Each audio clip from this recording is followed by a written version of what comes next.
साथीहरु सबैजनालाई स्वागत छ मेरो नयाँ भिडियोमा। सो साथीहरु म चाहिँ आज धेरै दिनपछि अर्को भिडियो लिएर आएको छु। सबैजनाले माया गरिदिनु होला।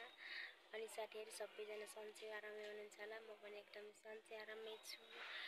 साथीहरु तिहार पनि लागिसक्यो अनि गाउँघरको एकदमै धेरै याद आइरहेको छ। अनि मेरो भाइको के गर्नु, अहिले चाहिँ म परदेशमा छु। अहिले चाहिँ हाम्रो तिहार त थियो, दसैँ नभए पनि तिहारमा चाहिँ टिका लगाउने कुरा थियो। म चाहिँ टाढा भएको हुनाले मेरो भाइको निधार चाहिँ खाली हुने भयो। म चाहिँ एकदमै धेरै मिस गरेको छु भाइले चाहिँ। अनि ह्याप्पी तिहार पनि भन्न चाहे। आज चाहिँ दीपावलीको दिन अनि इन्डियामा चाहिँ दीपावली आज मनाउँदैछ अरूले चाहिँ।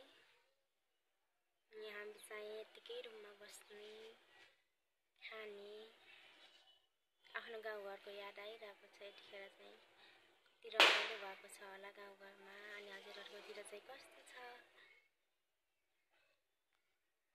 अनि यो साल चाहिँ तिम्रो दिदी टाढा भयो, तिम्रो निधार खाली हुने भयो। एकदमै धेरै मिस गरेको छु भाइ।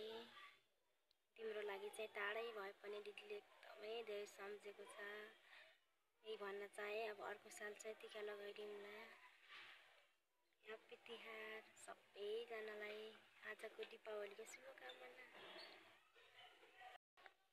अनि मेरो सम्पूर्ण युट्युब फ्यामिलीहरूलाई पनि ह्याप्पी दीपावली भन्न चाहे। सबैजनालाई शुभकामना छ। विदेश तथा विदेशमा रहनुहुने सम्पूर्ण दिदी बहिनी दाजुभाइहरूलाई चाहिँ दीपावलीको धेरै धेरै शुभकामना।